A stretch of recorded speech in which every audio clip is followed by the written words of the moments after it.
officiellement installé monsieur Ousmane Sonko, en qualité de maire de la commune de Ziguinchor.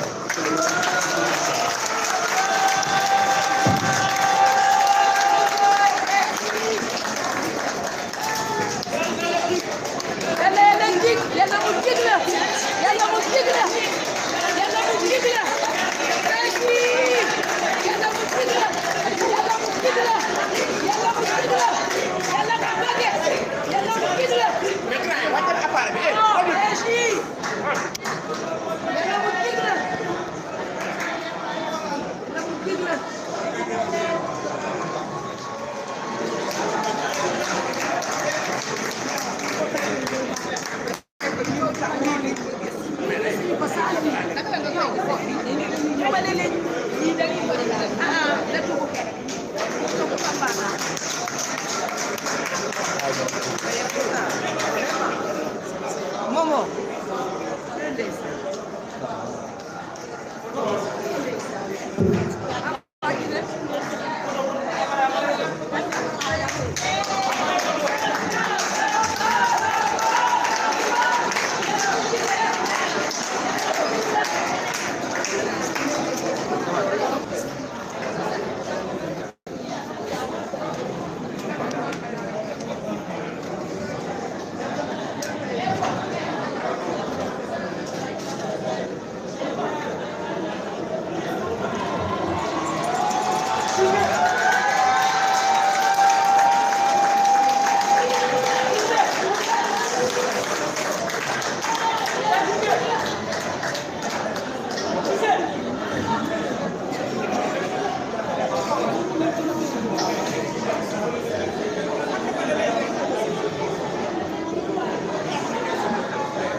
Diallo, Diallo.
J'ai un peu dès que monsieur le maire, je ne sais pas beaucoup m'arrêter à ça. Bonjour. Nous saluons toute l'assistance. Nous commençons ces salutations par monsieur le préfet de Ziguinchor et l'autorité administrative représentant de l'État et du pouvoir exécutif, transmettre à travers lui nos salutations à ses supérieurs, M. le gouverneur de Ziguinchor, M. le ministre de l'Intérieur et M. le ministre en charge des collectivités locales aussi, territoriales du moins en la circonstance, et M. le Président de la République. Saluer toute l'assistance ici présente, toute l'assistance ici présente et tous ceux qui directement ou plus tard auront à suivre totalement ou en extrait de cette séance d'installation. Rendre grâce à Dieu qui nous a permis d'être là aujourd'hui, mais également qui nous a permis dans la compétition qui nous opposait à beaucoup d'autres adversaires, pas moins valeureux ni moins méritants que nous. Car Dieu qui nous a choisis parmi tant d'autres candidats. Ce n'est pas un mérite personnel. S'il en est, ça représente très peu. Mais il faut toujours rendre grâce à Dieu parce qu'on n'a pas fait plus que les autres. On n'a pas fait mieux que les autres. Remercier tous les collaborateurs qui ont participé à ce travail depuis des années maintenant, depuis des mois pour certains. Ceux qui sont ici à Ziguinchor, qui y ont contribué grandement. Ceux qui sont venus d'un peu partout, sur tout le territoire national, et qui, physiquement, financièrement, intellectuellement, ont pu participer et contribuer à l'action globale qui est la nôtre, mais également plus spécifiquement à cette compétition électorale localisée. Ceux qui sont hors du pays, la diaspora, de Ziguinchor, de la Casamance, mais du Sénégal tout entier, qui a été d'un apport extrêmement important. Les remercier, mais les féliciter également, et surtout de dire que cette élection est la vôtre. Je ne dirais pas cette victoire, parce que la victoire, on ne pourra la décliner qu'à la fin des mandats, ou à la fin du mandat familial, qui a toujours soutenu, malgré l'adversité et quelquefois même l'inimité, les attaques, les insultes, les colibés. Cet entourage familial a pu rester serein, ferme, autrement nous ne serions pas là.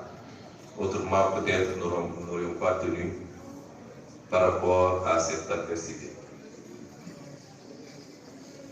Monsieur le préfet, vous l'avez dit, c'est un mandat, c'est une mission et c'est surtout un sacerdoce. Je le dis en ce qui me concerne, mais je le dis pour tous les élus. Être élu ne doit pas rimer avec jouissance, avec facilité, Au contraire, c'est une responsabilité extrêmement lourde à laquelle on devra rendre compte ici, devant ceux qui nous ont fait confiance, mais il faudra également rendre compte un jour devant le Créateur. Toute responsabilité appelle, toute confiance appelle à une responsabilité particulière et spécifique. Et donc il nous faut rompre avec une certaine façon de voir la politique, où on se bat énormément pour être élu, et dès qu'on est élu, on se bat encore pour se positionner au sein de l'instance dirigeante, en songeant beaucoup plus aux avantages qu'au travail qu'on devra rendre à ce peuple qui le mérite. Je serai un maire intransigeant sur ces questions. Nous avons beaucoup de travail. Et monsieur le préfet, ce travail, nous devrons le faire, je l'espère bien, en bonne entente avec l'administration centrale que vous représentez ici. La décentralisation, c'est un transfert d'un certain nombre de compétences extrêmement importantes, mais c'est également un contrôle, quand bien même a posteriori, mais quand même un contrôle. Et au-delà, c'est une collaboration permanente entre le pouvoir central qui doit passer par cet échelon local pour la continuation d'un certain nombre de ces politiques publiques, en tout cas la territorialisation de ces politiques publiques, et ce pouvoir local qui doit collaborer avec le pouvoir central pour l'approbation, mais surtout la facilitation dans l'exécution d'un certain nombre de ces missions. Et je lance cette invite. J'espère qu'au-delà de nos statuts politiques, nous saurions rester républicains et ne prendre en compte que l'intérêt des populations. La réalisation dans l'intérêt des populations n'a pas de coloration et ne doit pas être impactée par les querelles politiciennes au-dessus des préoccupations des populations en matière de santé, en matière d'éducation, en matière d'accès à l'emploi, en matière d'infrastructure. Sur ces questions et sur ces problématiques, comme certains l'ont matérialisé avec la victoire éclatante de nos lions du football que nous félicitons encore, il y a des moments où on met en avant l'intérêt et exclusivement l'intérêt national. Au sein du Conseil également, je tiens à dire que nous travaillerons avec tous les conseils. Il n'y a pas d'élu de première zone et d'élu de seconde zone. Un élu est un élu, il a bénéficié de la confiance du peuple ou de la population ziguinchoroise. Nous serons très ouverts à l'écoute de tout le monde parce que toute avancée réalisée pour Ziguinchor est une avancée pour toutes les populations de Ziguinchor. Il n'y a pas d'appartenance politique, ethnique, religieuse. Ce qui importe, c'est de sentir qu'on a réussi à faire avancer notre commune qui le mérite. Je n'en dirai pas plus, monsieur le préfet. Ce n'est pas le moment des longs discours. C'est le travail qui commence. Ce travail sera soutenu parce que nous sommes venus avec un programme extrêmement lourd. Nous en sommes conscients. Chacun d'entre nous doit se remettre en cause d'abord. Il faut qu'on le dise, et je le commence par moi-même, ce n'est pas une critique gratuite. Je l'ai dit dans mes ouvrages, je le répète, au Sénégal, nous ne travaillons pas assez et nous ne travaillons pas assez bien. Il faut qu'on se mette dans cette éthique, dans cet impératif de travailler et qu'on arrête à chaque fois que quelqu'un veut travailler de le catégoriser de quelqu'un de nerveux, quelqu'un d'incompatible, quelqu'un qui se croit au-dessus des gens. Moi, je pense il faut aujourd'hui, rien ne justifie le retard de nos pays africains et du Sénégal en particulier que le rapport que nous avons au travail et à l'éthique. Le travail et l'intégrité. Tout pays et tout peuple qui développe beaucoup plus ses valeurs, forcément sera plus développé que vous. Vous ne pouvez absolument rien à cela. Les Chinois, les Japonais, les Français, les Allemands, les Américains n'ont rien de plus que nous en termes de ressources naturelles, en termes d'intelligence, mais ils sont plus rigoureux dans le travail, il faut le reconnaître. Nous allons nous mettre au travail et j'interpelle particulièrement cette jeunesse de Ziguinchor. J'interpelle particulièrement cette jeunesse de Ziguinchor. Je ne veux plus qu'on me dise qu'il n'y a comme option que les Jakarta. Les options sont là, mais il faut accepter de suivre. En tant que maire et en tant qu'autorité, nous ferons tout pour vous accompagner, pour mettre les cadres qu'il faut, pour vous aider dans les financements. Mais ce qu'on attend de vous, c'est que vous acceptiez de mouiller le maillot. L'agriculture est une activité, l'élevage est une activité, l'apiculture est une activité, l'ostréiculture est une activité. Il y a énormément de choses qu'on peut faire. Il faut accepter de souffrir un peu pour ensuite pouvoir en jouir. Et c'est ce que nous attendrons de vous. Monsieur le préfet, je ne vais pas être plus long. Nous aurons d'autres espaces pour développer un peu plus sur ces problématiques. Nous vous remercions de votre présence, de la supervision également de ces élections qui sont déroulées dans de bonnes conditions. Et nous terminerons par des prières pour que tous ensemble, le Seigneur nous accompagne dans cette mission qui est de servir. Et simplement de servir pour le grand bénéfice des populations qui souffrent, qui sont fatiguées et qui méritent de souffler. Nous allons passer maintenant à la seconde partie de cette séance.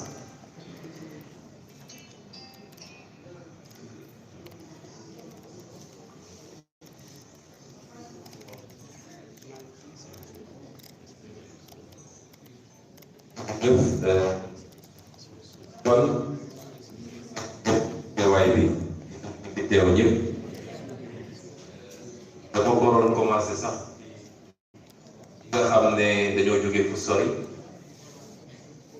mu doon ñàkk teew te kenn du leen ko jàppee tey ñu teew fii ci kóllëre gi ñu seq ma wax ci particulièrement sama yaay sama xarit l'honorable Mame Diarra Fam ici présent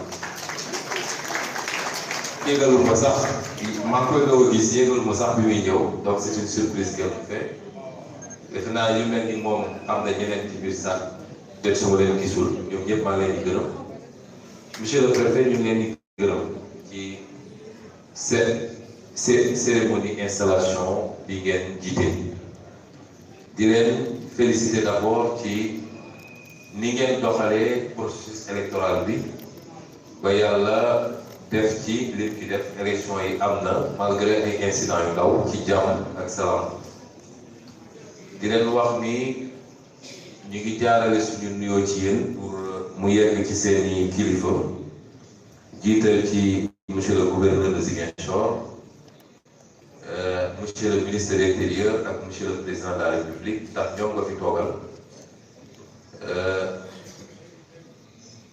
di wax tamit ni ñi ngi félicité ñëpp ñi demoon ci compétition bi yëpp ñu ngi leen di félicité ki nekk def na li mu mënoon def te ci li mu bëgg a def fii ci Ziguinchor di félicité particulièrement ñi nga xam ne nag fal nañ leen ak liste bu ñu mën a bokk mooy conseil yi teew fi tey di leen félicité de après liggéey moo ñuy xaar te liggéey bu bëri la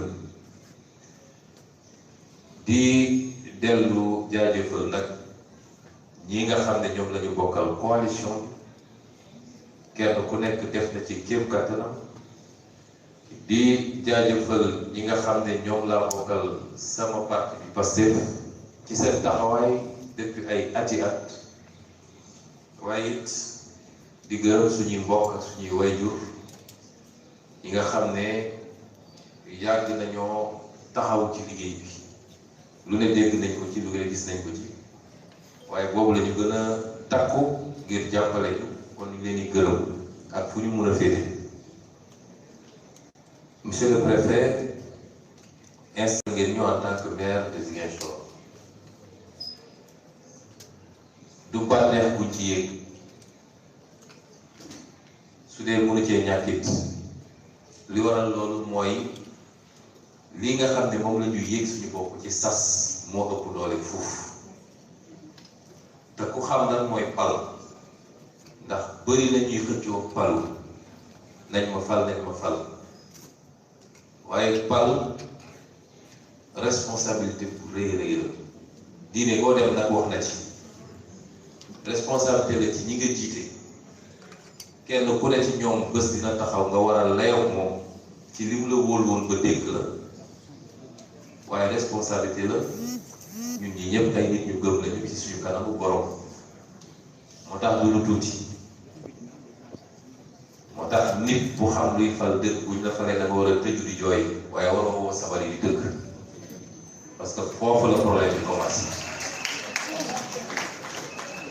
ma wax ko pour man nag mais ma wax ko aussi pour képp kuy conseil ak képp ku am responsabilité li ñuy xaar mu bàyyi du séddoo ay avantage waaye liggéey bu bëri la gore jaamu yàlla la parce que loo ci def di nga gis njëriñ bi fii wala di nga gis njëriñ bi fële tamit kon ñaari dañuy xëccoo lu bëri pour falu def ci alal def ci suñu temps mobiliser ay auto mobiliser ay nit léeg-léeg sax mu jaral ñu xeex ba nit ñi di ci gaañu wala ci gannaaw bu ñu falee ñu def suñu kéem kattan pour fekk ñu fal ñu fexe ba ñi ci gën a kawe ñu fexe ba nekk foofu waaye li ñu ràññee fii Sénégal mooy bu ñu demee ba yegg foofu nag la askan wi doon xaar ci ñun safaan ba la ñuy def kenn ku nekk tal lu muy dugal poosam ak lu muy séddoo ci li nga xam ne ñépp ko bokk loolu nag ma teel ko wax fii léegi man maay nekk ci mairie Ziguinchor loolu du fi amee tey aussi du nag lu ñuy yedd nit wala ay menaces waaye suñu responsabilité en tant que ñu wax ko conseil yëpp dégg ko waaye ñu wax ko askan bi ñu wóolu dégg ko ñoom it liggéey moo ñu tax a jóg te liggéey rek la ñuy def wax naa ko fii keroog ci bés ba mairie bi soxlawu ma fi salaire soxlawu ma fi indemnité soxlawu ma fi avantage liggéey moo ñu tax a jóg kon la ñu bëgg la ñuy xaar gis nga askan bi li mu bëgg mooy sentir ni ñii liggéey mu leen tax a jóg bu boobaa boo demee ba fi nga tëlee askan bi dina xam ne fii tëlee la def nga li nga mënoon def yépp en tant que nit kon loolu lay xaar ci chacun et chacune di feddali ni liggéey bi awma ci ku ma ci betti une fois qu'on est conseillé on est tous conseillés ku ci bokk liste ICS ku ci bokk liste Benno ak ku ci bokk liste Yewwi ñoom ñëpp ay conseillers kon li ca des élection bu jotaatee dans 5 ans ku nekk mën nga taxawal sa liste mais diggante bi liggéeyal waa Ziguinchor moo fi des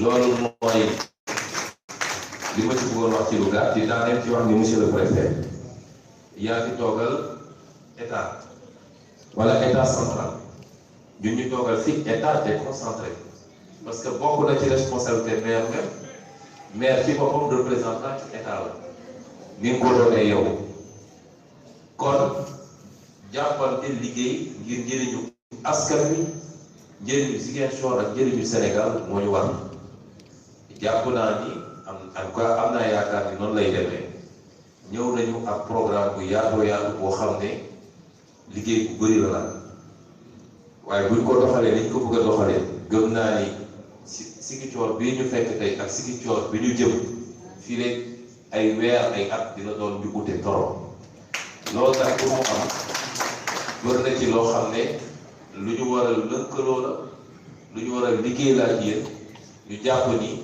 bu liggéey jotee rek ngir njëriñu askan wi dinañu bàyyi toute autre considération d'autant que préfet amul coloration politique fonctionnaire la agent de l'État la état lay servir régime bu ñëw fekk ko fi régime bu dem ba ko fi ba keroog muy jël retraitam kon kooku gëm naa ni lépp lu ñu andi te muy jël askan bi waruñu cee am problème waruñu cee am xaar ma yàlla te gëm nañu monsieur le préfet kon ñi gërëm ñëpp di sant ñëpp waral na nag jàll ci deuxième partie bi mooy taxawal bureau municipal. Monsieur le préfet dama xamul ndax lu ñuy def ak public bi la en présence de la presse wala lu ñu war a def à huis clos la nga xam ne conseil yi ak yéen ñi la dama xamul lan mooy protocole bi ma laaj ci sa xalaat.